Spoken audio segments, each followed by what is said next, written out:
Good morning, guys. Seton HVAC here. It is Tuesday, July 2nd, 2024. Heading out to a project that's real close to my shop, just to add an AC to a gas furnace. Should be a real easy project.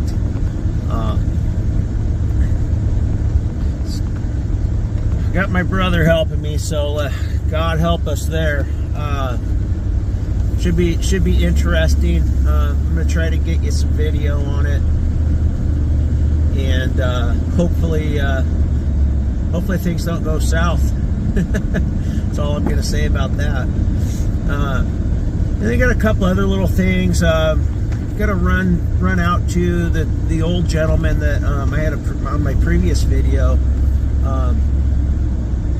We made a deal with his. It's actually not his son.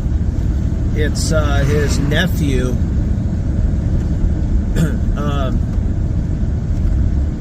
Came through. He's going to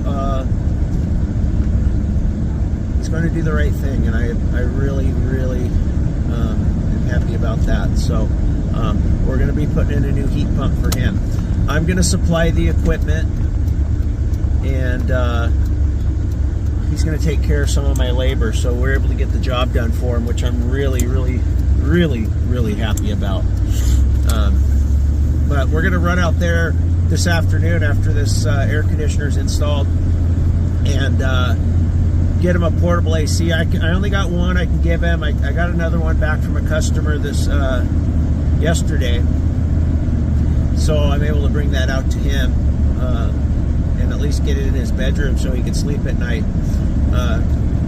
You know, he told me that most nights he's having a heck of a time getting to sleep because his room just won't cool down, his bedroom.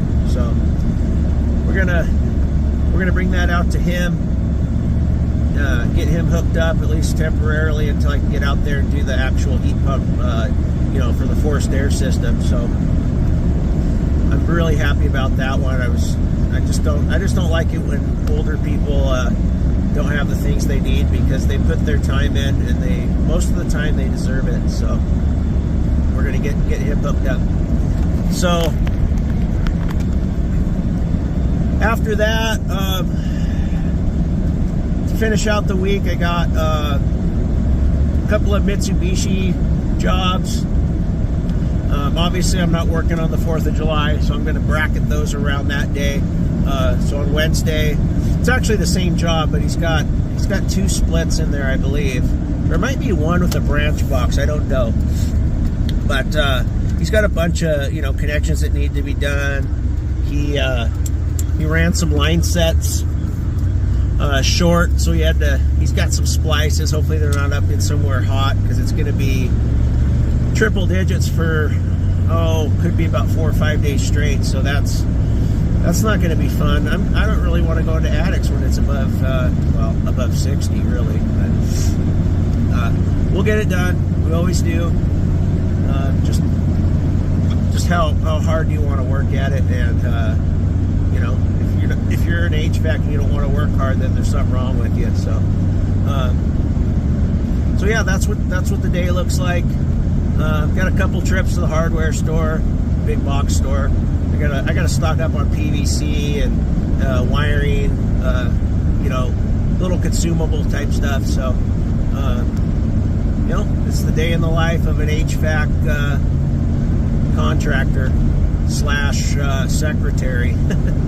So I'll try to get you some shots today. I'll talk to you in a little bit. All right. So we have the doors on the new coil. Probably just going to use the top of the door for the old one to fill in that spacer, and we'll have this thing installed. I'll show you what that looks like. All right, so we got the filler piece in, just mastic taped on there. Looks fine. I silicone the gap between the furnace and the coil, so it'll work just fine. Waiting on some parts for the refrigerant lines and some line hide, and then we'll continue on.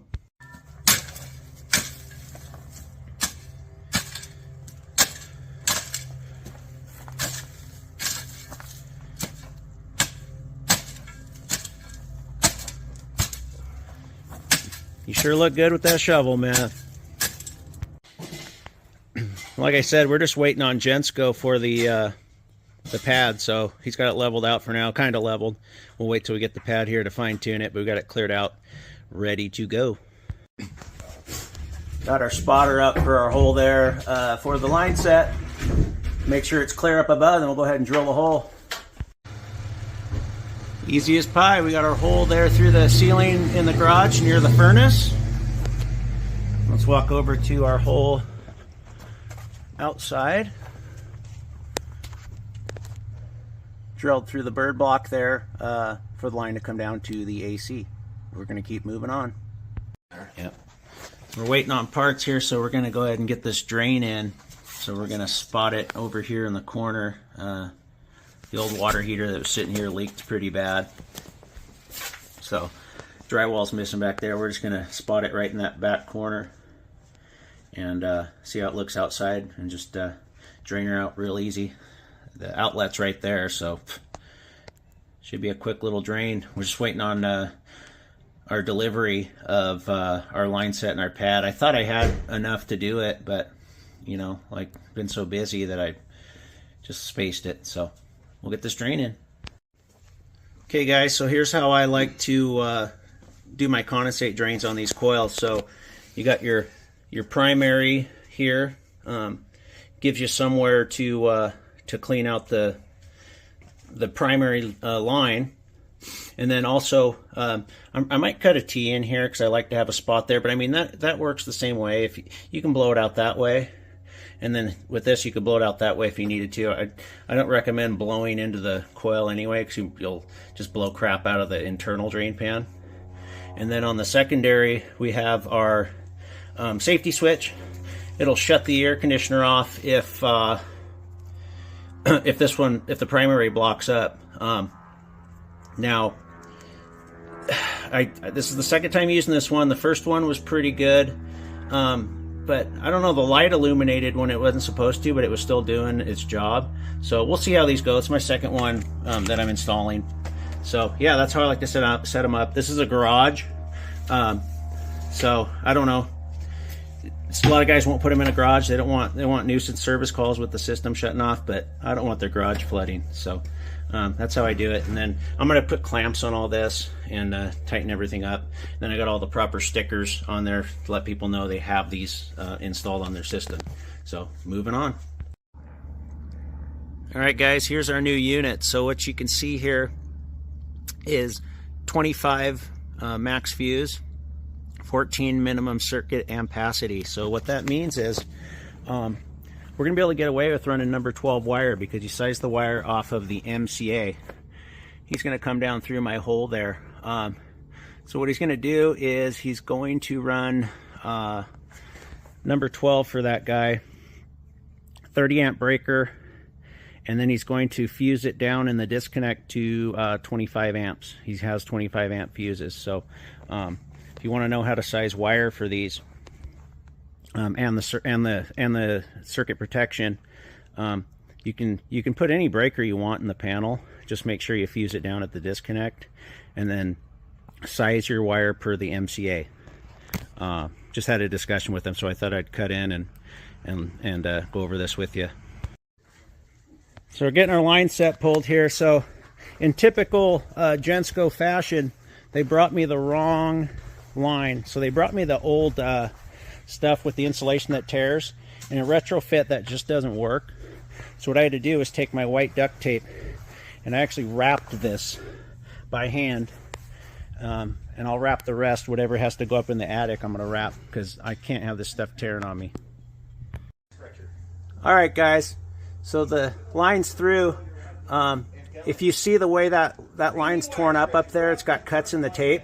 If I were to use this garbage here that they gave me for new construction, I'd be all torn up, and it'd be worthless. I'd have to go up there and tape it while it was up there. So it's little things like this that irk me. The distributor's messing up stuff.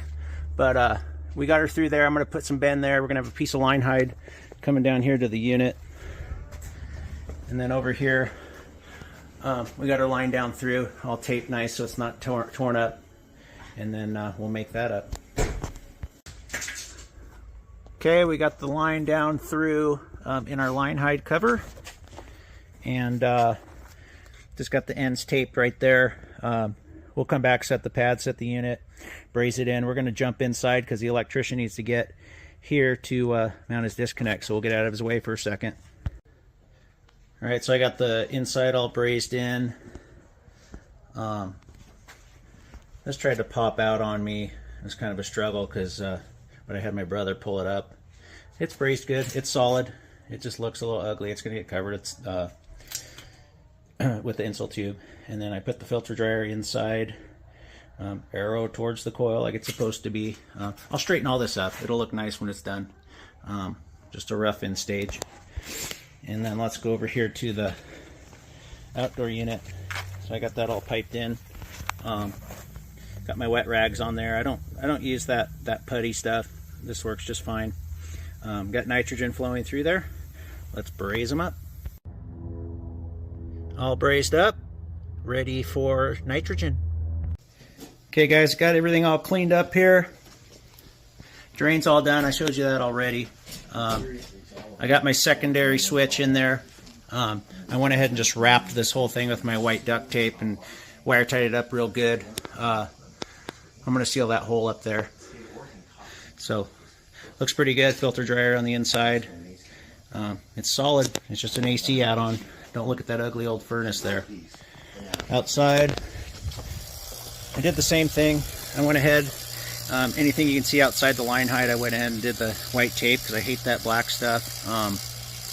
And it doesn't hold up to the weather. So everything's all wire tied up nice. Cleaned up the electrical a little bit, and then I'm going to go ahead and put my cover on that and seal that hole up there. All right, she's up and running. Purring like a kitten. I have a 22-degree split, 10-degree subcooling. I don't really like the train charging charts because the pressures and temps never line up the way you're supposed to. I just went ahead and weighed it in and then double checked my temperature drops and made sure my subcooling was on 10. I still got to put some locking caps on there. I'll do that once I'm done videoing here. But turned out nice. It's a run true. I mean, it's not what I normally put in, but they work great. I mean, I haven't had any trouble with any of them, even back when they were the Ameristar units. So got my line hide all sealed up and in there. So I think it looks really good, and it works good. I mean, it's going to cool the house down. I know some of you guys will say that these are cheap and they'll break, and you know, everything's like that anymore. I quit putting the reams in because they kept breaking. And now I'm going to quit putting in the Vision Pro 8000 thermostats because they're junk. They've been junking on me. This one got a T6 Pro, which I've had no issues with. So, yep, we'll put a bow on this, and let me show you. Got my sticker up there, and it says new AC installed today. And this is what I do. If you need HVAC services in Central Oregon, give me a call. All right, so that one's all wrapped up.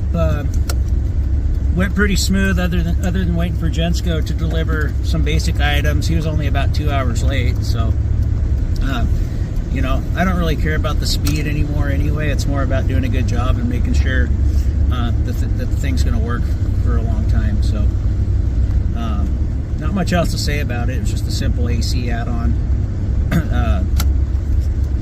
Just a rental. A couple things I would have done differently, but you know, you can say that about any job. Everything went smooth,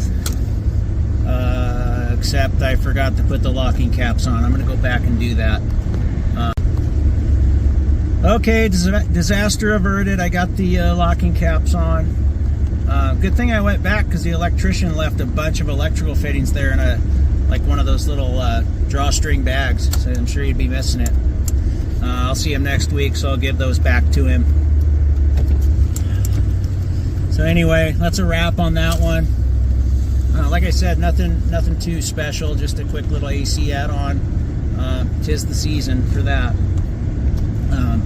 Tomorrow is that Mitsubishi job where we're going to hook up the guy's system that he installed, just the, you know, the equipment and the lines.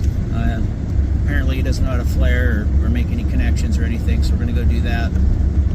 Pull a vacuum, start it up. Again, nothing too crazy, just stuff that needs to be done. I really didn't want to accept it because it's about an hour away, but you know, he's going to pay my hourly rate, so I'm not going to complain about it too much. So anyway, nothing much more to talk about today. I will see you tomorrow.